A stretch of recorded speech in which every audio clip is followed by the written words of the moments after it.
Today, I'm joined by Dr. Anna Elton, a licensed marriage and family therapist and clinical sexologist with over 15 years of clinical experience. She's the author of Couples Therapy in the Digital Age, and her new book, The Formula of Desire, draws on research with over 700 couples to reveal what actually sustains attraction over time. Anna, you're very welcome. I've enjoyed our conversation already. I almost forgot to hit record, so I'm glad I did. I just wanted to start, if it's okay, by just taking you back a little bit, just to understand perhaps who you were during your formative years. Were you always very comfortable with who you were? Were you always very comfortable with your relationship with intimacy? Well, I was born in Ukraine, which was part of the former USSR. And then again, like, as you know, like back then, there was no sex, right? They said like, there's no sex in USSR. So, Okay. so and back then I feel like, and also we didn't have access to internet, right? So there was no information. And I grew up in a family where my mom was a teacher. My dad was, so he originally was a journalist. Then he became a photographer, and that was his business. And my grandma was editor. My grandfather, he had his business, and then my aunts, uncles, they're over in, medical professions, professors, and all that. So it's where, people were intimate, but it was never disclosed. Shows there was no really affection that I've been, exposed to. So I feel like I did not learn about intimacy for a long time, right? And, clinical sexology was something that I decided to pursue at some point in my career. So originally I was marriage and family therapist, and I started working with a lot of couples. And main reasons why couples come to therapy, they always say, I want to work on communication, but then the main reasons why they can't communicate or miscommunicate, number one is finances, number two, intimacy, and then three is the tie, parenting, chores, or in-laws. So intimacy was always something that would be coming up in sessions. And when I decided to look into PhD, when I was doing my research, I said like maybe clinical sexology is something that would be the field that I want to explore and learn about. And I was thinking like, well, I don't know how my mom would react to that. But then when I told her, she was totally fine. And I was surprised. I was like, okay, I guess she's totally fine with that. And again, like with sexology, you just think it's just, sex itself. But again, being intimate, it involves emotional connection, it involves that communication and physical part. And then how do you maintain that physical part of the relationship? So there's a lot of things that come in play. And also one of the things that I discovered during my research about desire that, and again, we can talk more about it, but desire does not just fade, it actually redirects.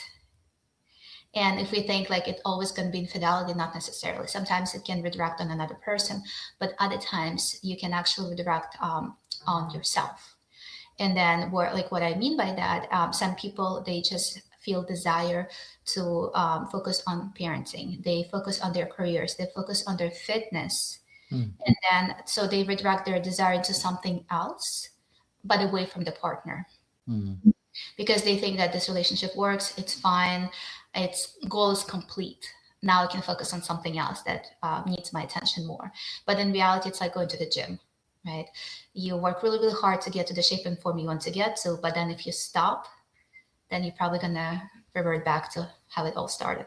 So same with relationship, it's ongoing work.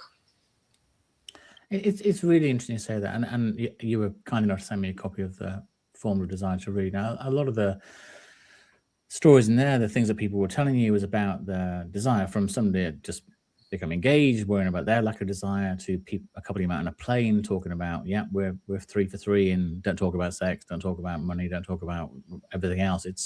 And I think that's one of the big challenges, isn't it? That we have our relationship, whether it's a marriage or just a partnership with somebody, and it's almost as if, well, that's it now. We don't really generally talk about it, or we don't think, right, well, let's sit down and have a once a week check-in for 10 minutes, or we don't. Whereas with our car, with our bodies, with our whatever, we do check in and try and make sure they're running okay. Why do you think we almost invest so little time in what's probably the most important thing that we have, our relationship? So and again, this is where we think that, this relationship is working. Yeah. I completed my goals, so I don't really need to do much. And sometimes we're using the shortcuts, right? For example, I've been hearing from clients where they say like, oh, you always like have a small talk with our neighbor. You always say hi to this person. But when you walk into the house after work, you don't even say hi to me. Yeah. Right? You just walk past me. And same thing with communication. So we tend to, communicate more with people that we know outside of home. But at home, what happens? It reverses back to transactional communication. So there's this theory, social penetration theory, that was developed in the 1970s. So what researchers talked about is think about communication that leads to deeper connection. It's like an onion. Right. So think of the onion. So you're peeling the onion, right? So first you start on the outer layer of that onion, and you talk about, just facts, right? Your name, your likes, dislikes, just stuff about you. But then as you get to know someone on more intimate personal level, you start sharing your fears, your dreams, your hobbies, like whatever you like to share with that person. So they're really intimate and close to you. And then at that point, you commit to the person, and then you start the family. And what happens, unfortunately, to many, many couples, they revert back to that outer layer relationship, right? They may still have the check-ins conversations with other people, but not with their partners. That's when you need to intentionally have this time with your partner. And sometimes, couples say like, well, we're like passing ships. We don't have time.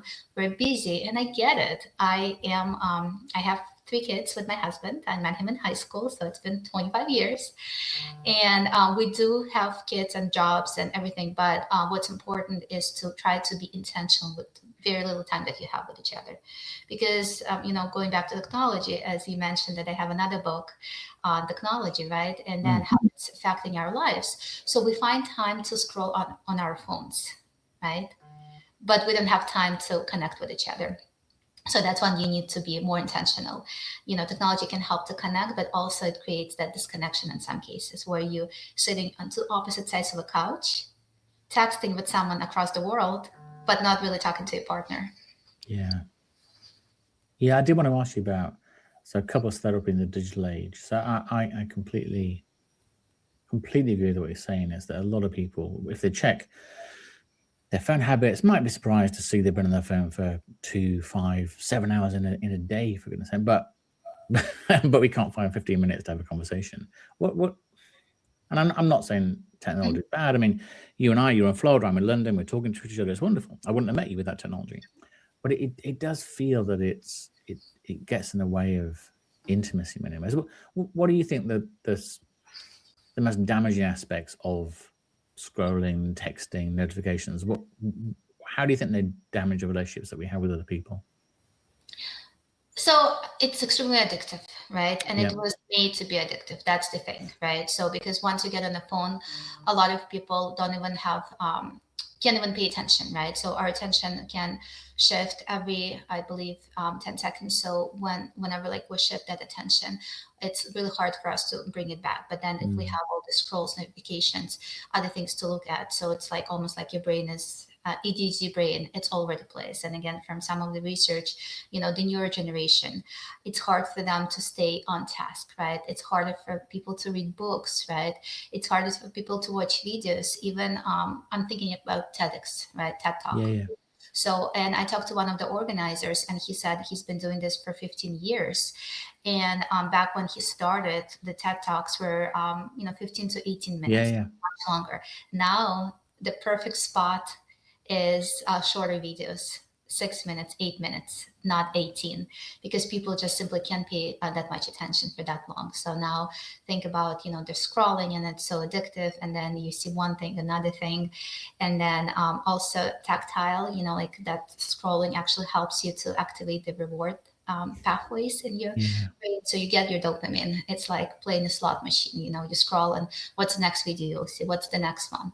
But the thing is, it also creates the whole idea of echo chambers, where you can start seeing and being exposed to the same content which can be extremely divisive, because if one partner is exposing to this content and which is the opposite of what another partner is reading, now they're not agreeing, they're not seeing eye to eye, it can create this conflict. So I always say, try to share your point of view with your partner without feeling defensive. Just let them read what you read, and then you can have a conversation. Yeah. No, I find the whole digital thing fascinating. So I've got a 16-year-old son and a 19-year-old daughter. In the UK, from I think from September, so they're banning social media for under 16s. And I think they've already banned it in Australia. They banned it in Spain, a few other places. In Australia, they found out that 75% of people have found a way around it. Of course, they do with VPNs and lots of things. But it's a sort of statement that social media isn't necessarily a positive thing.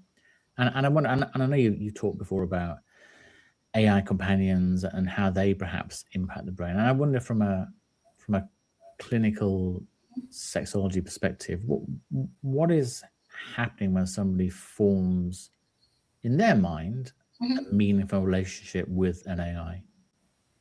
Well, it's all an illusion, right? There's no meaningful relationship with AI. You know, what's good, usually it activates the same brain regions for dopamine, right? And you can feel like, this, AI companion is really getting you, right? They're giving you what you can have in your relationship, and it's so much easier. So I would say I'm not against it. I just think that it needs to be clear boundaries with that. So it can add to fulfill certain fantasies, or like something that you don't ask from your partner. And actually, from some clients, I heard that it helped them to not to cheat on their partners and step outside of the relationship. They said they can fulfill their exploration and fantasies through AI without have physical contact outside of the relationship. So in that case, it's like eliminates that physical part, right? Physical part. So, and then they find it helpful and healthier. But also if you're just going to AI, and again, like I've been hearing from clients when especially when they're upset with their partners, they're going on AI and trying to chat with AI, and then AI validates them, and always, all this AI have people-pleasing tendencies. It will tell you whatever you want to tell. And again, sometimes they're not providing accurate information. That's the problem, right? They just agree with you all the way. Sometimes they can try to quote unquote challenge you, but in the end of the day, it can mislead you in all the dark paths. So that's why you need to be extremely careful of how you're using that AI. Right. And then if you're going on that AI and you're chatting, and then you're saying, well, my partner is not doing this, they're not being supportive, they're not, they're being, I guess, unavailable, emotionally unavailable. But how is your partner is emotionally unavailable, but AI is emotionally available?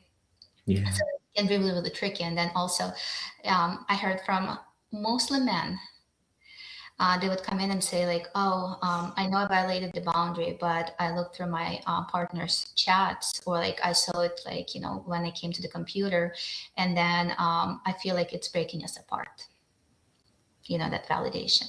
So, and again, like you need to be, you need to know like what you're using for, and then again, not kind of fall into that trap that, AI knows you better. Try to allocate this time and try to talk to your partner and say like, hey, I've been feeling this way. Can we talk? This is what I need. And again, I know it's easier said than done, but again, that AI can reduce the friction. So you can start to avoid real conversations. That becomes a problem. It's really interesting. It's like you were sort of saying that some people will sort of cite AI as being helpful in them not physically cheating on their partner, etc. But then I think about things like perhaps OnlyFans or online relationships, where you're actually talking to somebody, but you're never going to meet them because they happen to be in Florida or Beijing or Madrid. So you're just talking to them. I'm saying it's almost, where does, what defines cheating, I guess. But, I mean, if my wife picked up my phone and saw I was chatting to, I don't know, Heidi on OnlyFans, and I was sort of sending her money for videos and things, I think she would consider that to be cheating, I guess. Even though I'm not physically in a relationship with her, she would feel uncomfortable with that. So it's hard, isn't it? When there's so many technological ways to interact with other people and actually have a conversation with somebody in real time or a live call or whatever, which we didn't have even 20 years ago. If you were cheating with somebody you met at the office or somebody in a bar or whatever. That was physical cheating. Whereas now it feels the lines are so blurred. And do couples find that blurring of lines complicated when they come and talk to you? Absolutely, because if one person is trying to define or sometimes excuse their behaviors, but say like, well, when I talked about it, I didn't feel like that was cheating, but it becomes an issue. It can definitely break the relationship and affect both partners. But I can give you a couple of examples. I would say with OnlyFans, right, like all this webcams and all that. So the problem sometimes for some couples, and again, like you would think like, just someone your partner is talking to, this men, women, it's a problem. Yes, it can be a problem, but for some people, they say, I don't want to care about that. I'm more worried about the financial part of it. Because we pay the bills and now we're responsible for this. And that's, that financial infidelity is more triggering for me than that emotional or physical infidelity, right? And again, how do you define, yes, for some people say like, well, I never met them. We're different country, states and so on. But the problem is you're still trying to fulfill your needs outside of the relationship. So what's going on? Why do you think you can't talk to your partner? Why do you think you can't do it within the relationship, right? So what's missing? Do you need to look for help? Do you need to have a conversation? How can you address it?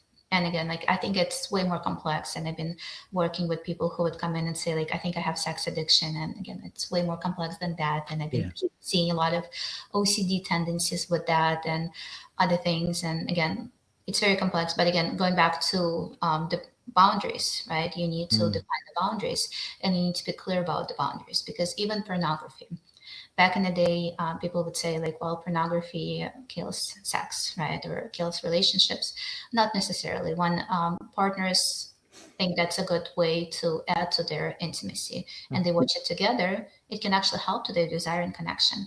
But then if it's done in secrecy, that can be a problem.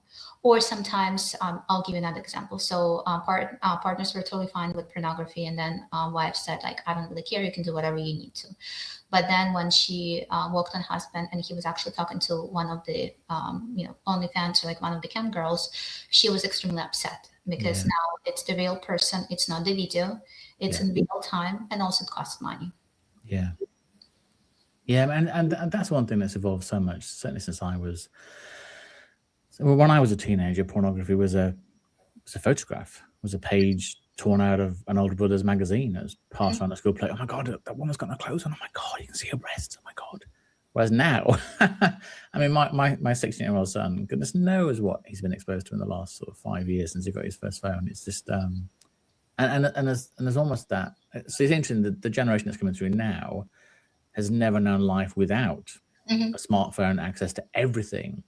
So they're exposed to so much at such a young age without really understanding.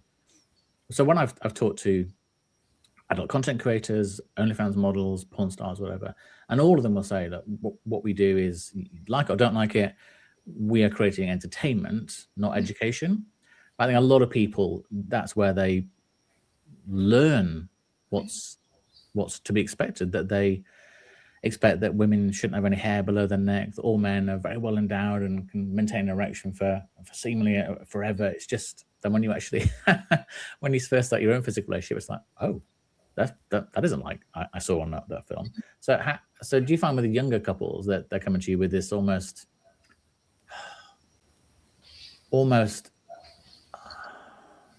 unattainable expectation of what intimacy is all about?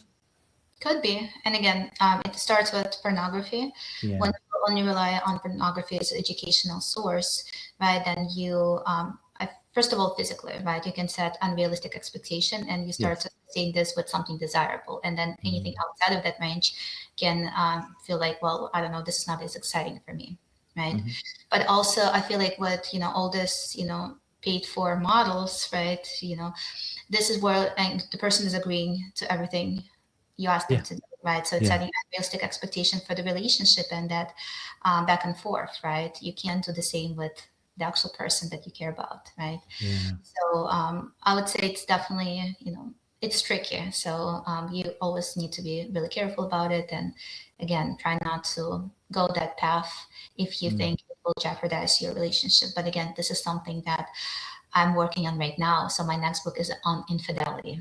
So I'm doing my research on infidelity, and it's really, really interesting. It's not just like you're a good person or a cheater. It's really complex. And then, like what happens? Why do you need that? And it's not just sometimes unmet needs in a relationship, because I definitely seen clients who have everything and more in their relationship, and then they still would choose to cross that line. So why? So that's why I was looking to research. And I don't want to do the spoiler, but that's my next It's not a spoiler. It's not a spoiler. It's just a tease. You're teasing us now. But that's really interesting. You do find with friends and things, you sort of find out somebody's marriage is broken and you think, wow, but you had the perfect relationship. Everything was perfect. Obviously, it wasn't. It wasn't perfect. But perhaps they didn't talk. But on the outside, everything looks lovely. You never know. Husband, wife, 2.4 kids, dog, 2 cars, nice house. It's like, well, what more could you possibly want? But then, yeah, I'm a bit like you. I've been married for 23 years now. So you're 25 years, and it's So the dynamic we had when we very first met is different than it is today. Two teenage kids later, lots of work, lots of stress, lots of travel, lots of just life, really. And even the things that how we were intimate at the beginning, things change as you get older. Erections perhaps aren't quite as strong. Menopause comes in. There's all these things happen, and but we just carry on. We don't have that conversation really. So one of the things I really liked about Formula of Desire was how many real life stories you drew upon. I think that's sort of 700 couples.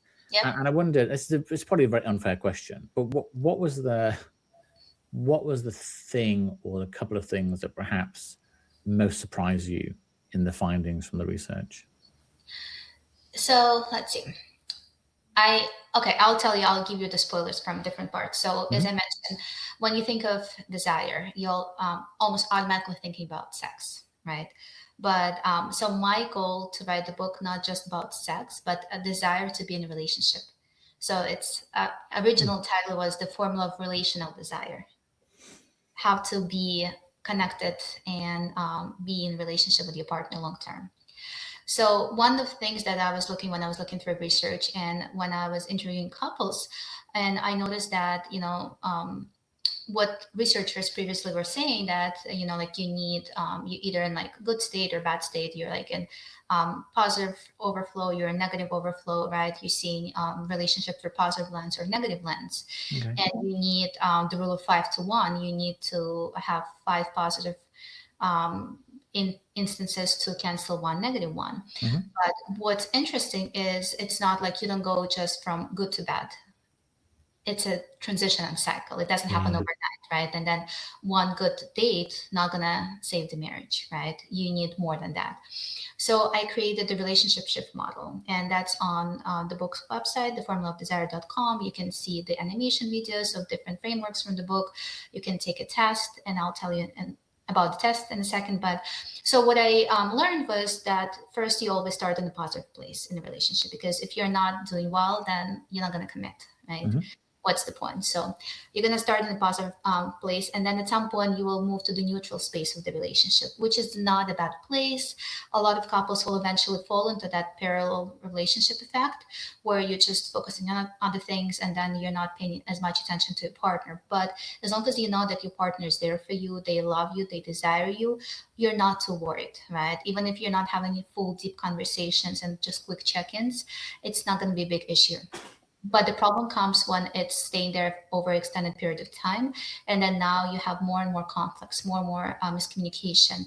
And then it starts, replacing the positive moments with neutral or negative ones. Okay. So when that happens, you start moving into the negative space of the relationship, right? So, and at that point, you have 2 options. You can try to address it and say, we're not doing well. We need help. We need to go see a therapist. We need to have a conversation. We need to buy a self-help book, whatever it is, right? Because if you just don't address it, they just say like, well, we'll get better. Like maybe summer comes and we'll have some vacation. Maybe when kids are out of school or like when kids are out of the house, we'll be fine. No, you won't be fine. You need to actively address, because the resentments will build up, and then at some point it's just going to be almost impossible to fix that relationship, to revive that relationship. So 2 options, right? From the negative space, it's either you try to address it and go back to that neutral space and hopefully positive space, so you make that full circle, or you start going down. And when you go down, from research point, they say that you can hit your preterminal stage of the relationship. And it takes about 0.6 years to 2.3 years to go from pre-terminal stage of relationship to terminal stage of relationship, hitting reaching your breaking point. The problem is that once you spend 2.3 years in your pre-terminal stage, you reach your breaking point. It does not mean that you will file for separation right away. That's the tricky part, because maybe you're done, you don't want to be in a relationship, but you just can't leave. You have young kids, finances, it's just impossible to move out. Sometimes it's cultural, right? Or like friends, we have mutual friends who just can't break this family apart. Sometimes you bought a house and you really like a house. And I heard that, they only stay because of this house and this neighborhood. And so the thing is, like, even if you like really low, reaching that terminal point of relationship, you can still get back. But that's when you need to make sure that you're both working in the relationship and creating meaningful changes. If you pass the point and you stayed longer, and again, I've seen couples who would stay 5, 10, 15 years past that point, the thing is that you eventually can file for divorce. And that's why you have the rise of the gray divorces, where people have been together for many, many years, 25, 30 years, and then all of a sudden to filing for divorce, and people's like, what's going on? What's the point? We went through so much. And that's where, because they've been in that terminal stage for that long, that at this point they just don't care and they want out. They still sometimes want to feel desire. They still want to feel emotionally connected to someone, and they want to give themselves a chance to have the life they didn't have because they were stuck in the marriage they didn't want to have. That's why I always tell couples, please, please, please address it as soon as you can, so you have a chance to save this relationship. So from there, that's why I created the assessment. Mm-hmm. So assessment, it's the Relational Desire Score, which measures the health of your relationship, like a credit score. So when each partner takes the test, it has 5 tiers. So you can see which tier you're in. So this is your personal experience in this relationship and experience of your partner.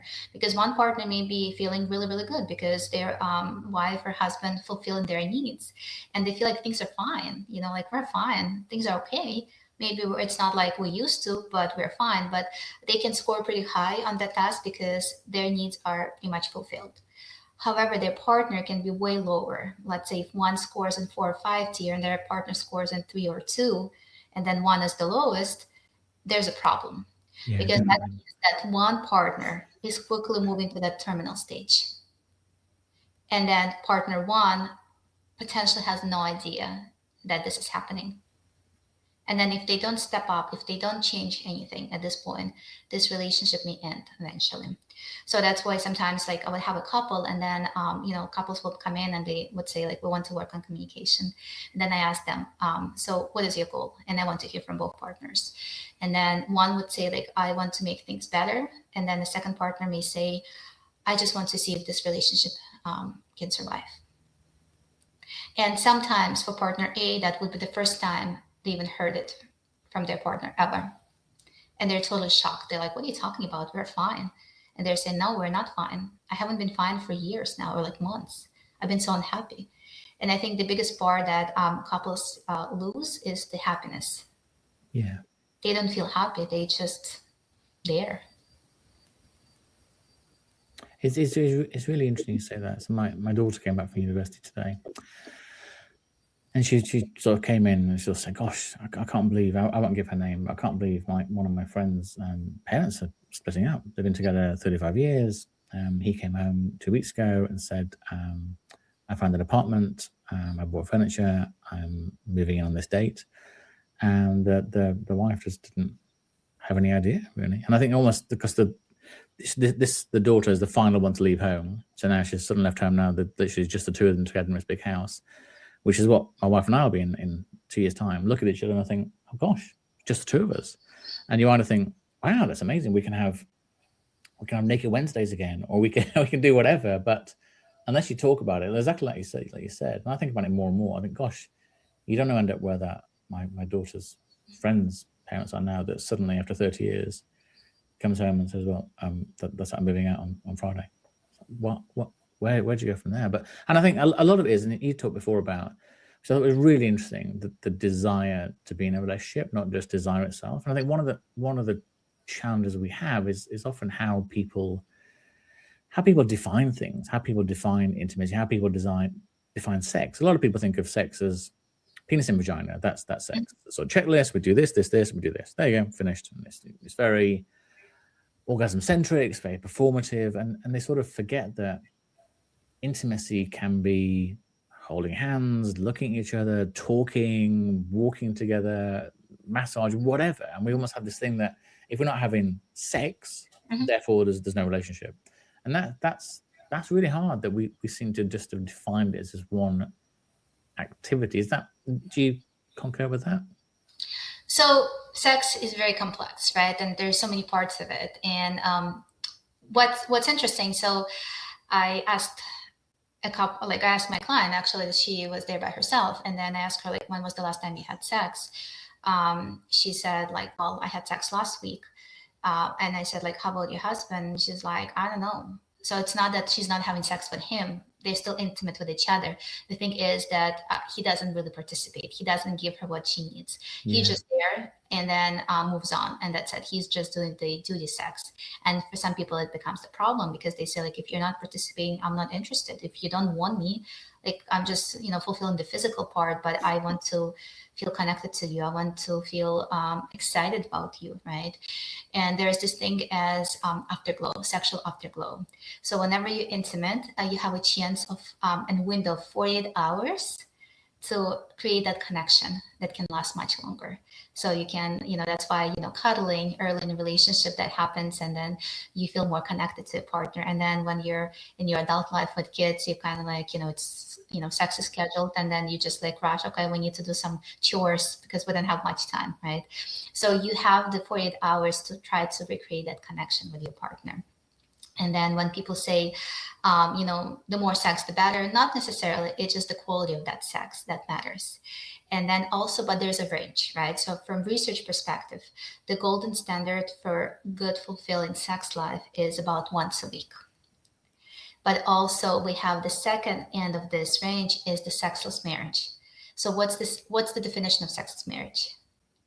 And I'm not testing you. Like, I know you read the book and it's in my book. Oh gosh. Sex less than 4 times a year? It's 10 times a year. It's usually say no sex. No, it's actually 10 times a year. And then some of the couples who come in, they say, oh, I would take that sexless marriage any day now because I have way less than that. Yeah. So that's why you can keep yourself accountable. You say, like, okay, our aim is to do like once a week or every other week. But then once we hit that 1 month mark, that's when we really need to be intentional. So it's not you need to initiate or we just need to make sure that we're still connecting. And then sometimes could be really exciting and really good. And then other times it would be just like, okay, but you still maintain it. Because if you try to avoid intimacy, physical connection, then it's harder and harder to start again. Because when it like just falls off, then you're just fine, you're just going with your life. And then it's harder for you to, just start it, feel trust, and then just be okay with your partner. So I would say always try to maintain it. Another part that I talk in my book about desire itself. Mm-hmm. So there are 2 types of desire. So one is spontaneous desire. That's what everyone wants, right? Early in a relationship, you feel really excited about your partner. You want to be intimate with your partner. You see it in the movies, right? That hot sex, passion, right? And then we also have responsive desire. So responsive desire, that's when you don't feel desire first.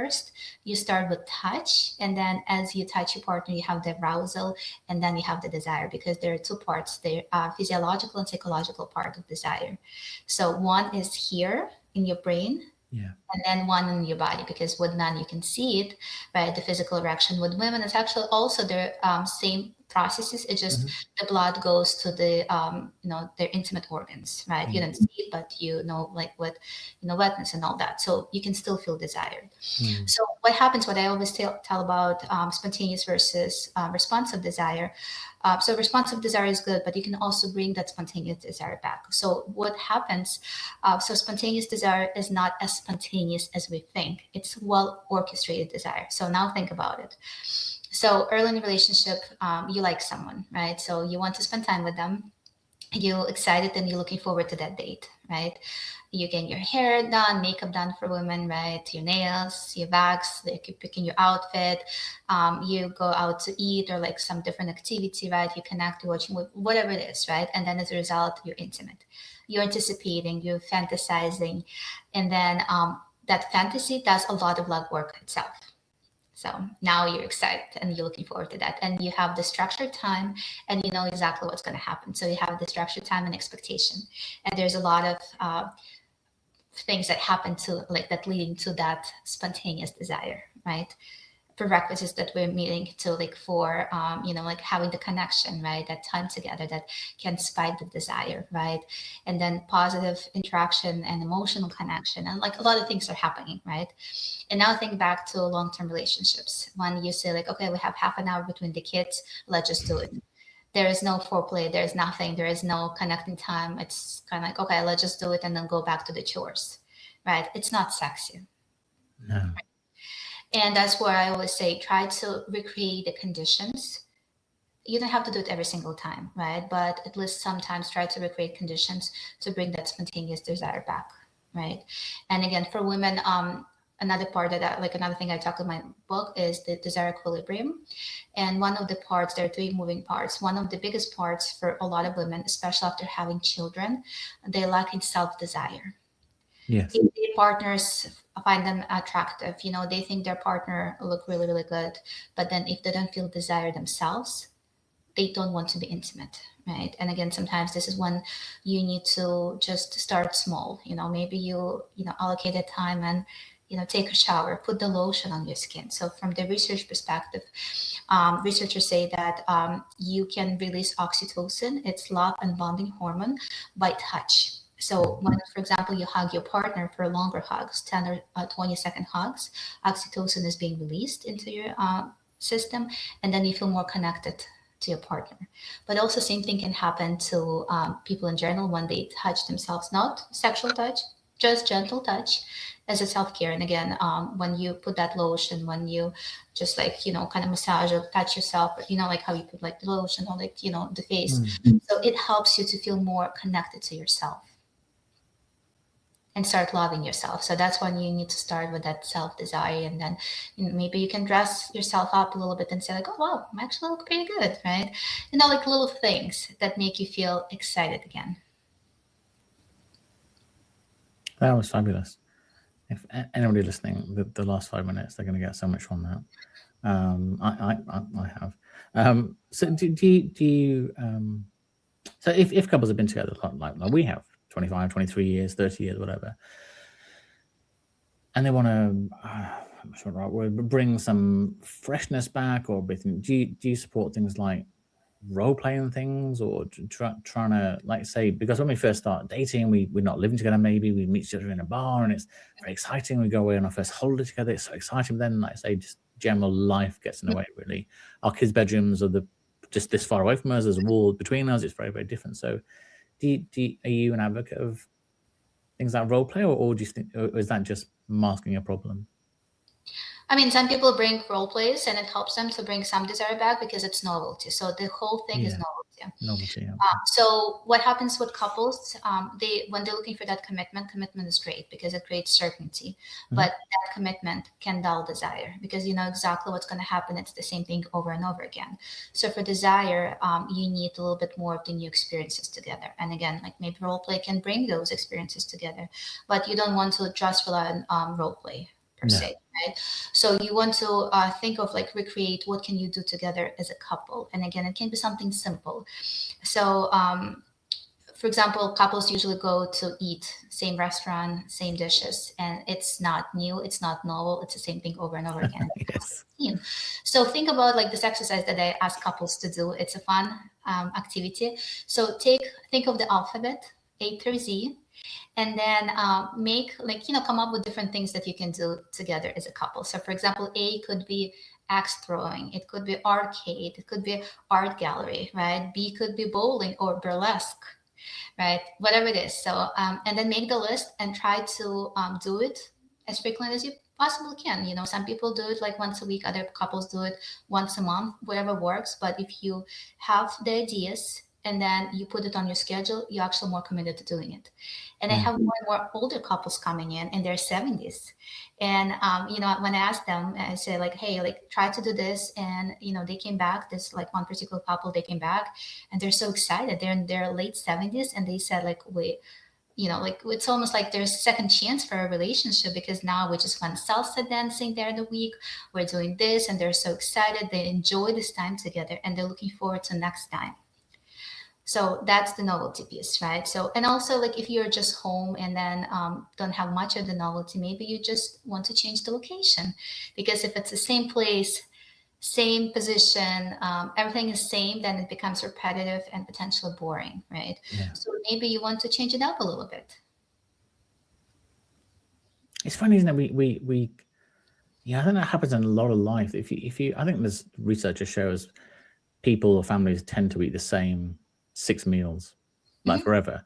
Like Monday it's, I don't know, hot pot, Tuesday it's pasta, Wednesday it's just, they always do it, and we never think about it's safe and comfortable. That's yeah why. But what about sushi, or what about borscht, or what about Thai, or what? And when you go to a new restaurant, you might not always live everything you've tasted, but it's a bit like intimacy. It's a new experience. Absolutely. And you can talk about it as well. Did you like that? No, I loved it. Oh, and it's something again to talk. So did you, and this is a fairly personal, so don't feel you need to answer, but so writing the book, and I know you wrote in one of the chapters that your husband sort of read a chapter and started sort of checking his own behavior. Did you find that writing the book influenced your own relationship, or you read the book and thought, we're doing pretty well at this, it's pretty good? Did it change your relationship at all? So the thing is, like, it did not really change our relationship, because that was like that was the reason why I started looking into like low desire, because me and my husband, we had our rules and expectations, and we're able to maintain the connection and desire through the years. And when I see like these couples, even young couples coming in and they're not able to connect, and I was thinking like, well, there must be something, right? It's not that we discovered this big secret, but that's why I wanted to interview couples who are struggling, but also couples who made it, and what are the patterns that help them to sustain that desire and connection through the years. So I feel like we already had a pretty good foundation, and maybe I'm taking a lot of credit, because, I'm a girl, right? And I went through my studies, he was with me through, my undergrad in psychology, my master's in marriage and family therapy, my PhD in clinical sexology. And I always talk to him, right? And we always, say like, hey, how about this or that? So what I think it gave us some shared language, right? So for example, we do this, we always touch, right? So we touch, and again, it doesn't need to be necessarily a sexual touch, but we always touch through the day. We give hugs or we give kisses, right? And we have the 3-touch rule. So we need to touch at least 3 times a day. So even if we're passing by, we're kind of touching each other. And that's where, like, from psychology, from sports psychologists, researchers found that teams who touch each other through the game more, they're more in team, they're more in sync. So it actually helps to feel more connected. And then another thing, I've always been flirting. And again, like flirting is a big one, being playful, having fun, like little lightness, because if you're not having fun, what's the point of this relationship, right? Yeah. So I always try to flirt. And I know a lot of couples who stop flirting. Sometimes restarting that flirting can feel so awkward. They don't even know how to flirt. Start small. Or one couple, I talked to them and I said, like, so how do you flirt? And the husband started explaining to his wife, his flirting techniques. And she said, oh, I had no idea. That's what the poor guy. I can completely understand that. Yeah, I'm doing a really good job here. I'm really flirting when you are thinking, what are you doing? Why are you talking so weirdly? Yeah. And again, like I heard it like multiple times where like another partner, she wanted to look, she read research, right? Yeah. And she tried to use the strategies, and she came to her partner and started looking into the eyes. And then again, like when you have this extended, stare, it can create like trigger oxytocin again, like with hugs and kisses and stare, like in the movies, they have this like long stare. So she started doing it, and he was on the computer and she's looking at him like this. He's like, what's wrong with you? He had no idea that she's trying to connect and trying to flirt. And it just, sometimes you don't have that communication. You don't know like what's going on. And that's when you miss the, your cues, and that can create a fight, right? Yeah. And like you said, like, oh, like I'm trying and you're not trying. So, and then it can cause the fight instead of being intimate with each other.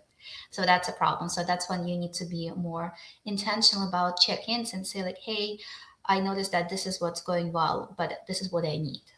Yeah. And it's so fascinating. And it comes back almost to the phone thing. We're quite happy to sort of stare at our phone for 3 hours, but looking at our partner for 30 seconds. And a lot of couples and families, and we're guilty of this, we'll eat dinner in front of the television and we'll look at the TV and we don't even think about what we're eating. Really. Or see, I go to restaurants with my wife and I see couples at the table both on their phones. I'm not looking at each other. I think, what's the point of coming out? Because you obviously, there's somebody more interesting on your phone you're talking to than your partner you're with. And it just looking at somebody just feel different. And something you've written about is the cost of being the easy partner.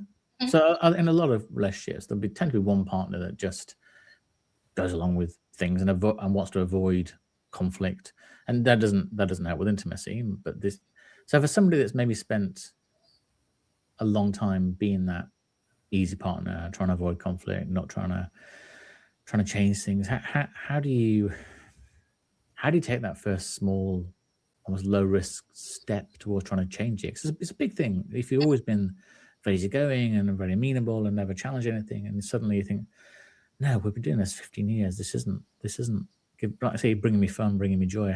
How do you advise people to maybe try and change that approach? I just want to clarify two things, right? So being easygoing and have people-pleasing tendencies, two different things. Because if you're easygoing, it actually adds to better relationship satisfaction in the end, right? Okay. And like you don't really care, you like this and that, like you don't really care, right? Versus if you're doing this because you're trying to please the partner, because you're trying to avoid the conflict, and then you're not really like getting your needs met, it creates resentment. And then if it's not addressed over and over again, it gets so big, then you start resenting your partner and your relationship. So that's when, sometimes you need to say like, you need to first, analyze what's going on for you. Are you happy to do either or because you like both, or you're just trying to avoid something? And then if you say like, okay, I'm trying to avoid, and I know maybe it's coming from my childhood or like past relationships, within this relationship, see how you can address it. Because if you don't know what you want and what you need, or like what are your boundaries, you can't communicate to your partner. So first you need to identify it for yourself. And then once you do it, you communicate to your partner, because your partner doesn't know if you need something if you're not telling them, right? They always say like, I can do a lot of things, but I can't read your mind. Just tell me. And that's hard, isn't it? Because a lot of time we go into a conversation, or not even go into a conversation, where we don't know what we want ourselves, really. And going back to, gosh, when we were in puberty, when we were very young, and we first start thinking, oh, something's happening in our bodies, this feels quite different. We don't explore it, because it's sort of, our hands are slapped away, that's dirty, don't do that. And then we never actually get to know what we want physically or emotionally. And then we expect our partner to know for us. And it's really hard. So how almost, it feels really unfair, but unfair questions. How do you almost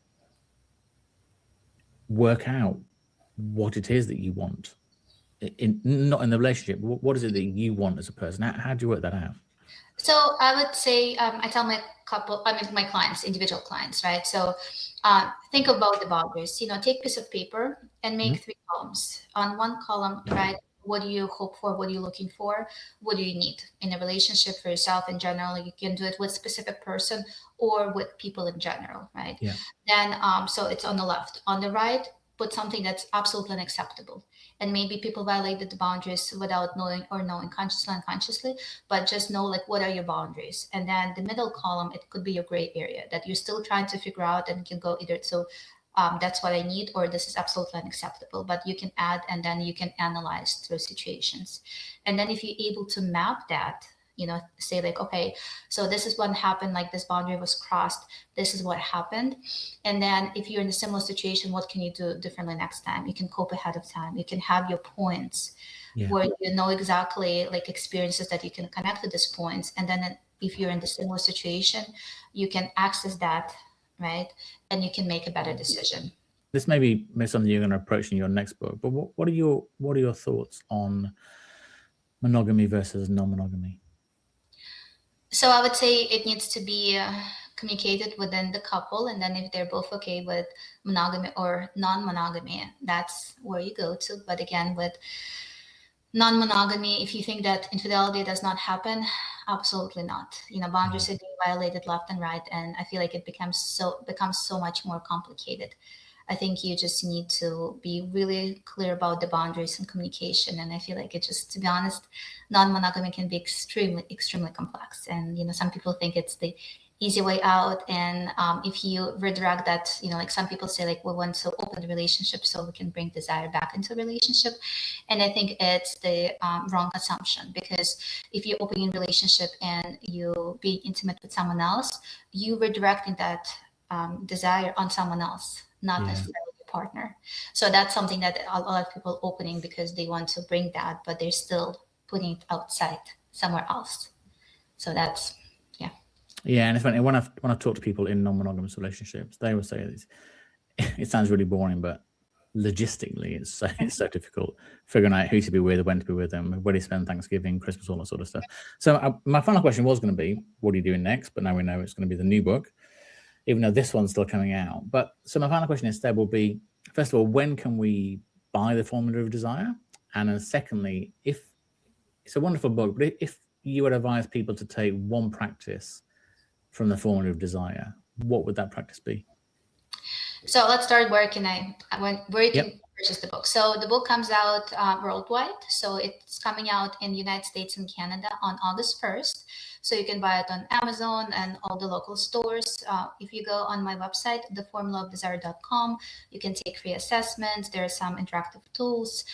There are some videos, and then also your options to purchase the book.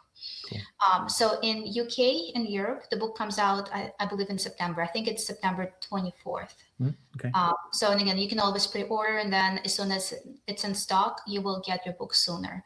So I think my United States, readers will get the book hopefully next week, because I know I'm getting my author's copies, I think, this week. So that's when they send it to Amazon warehouses, and then as soon as stock, whoever pre-ordered can get their book right away.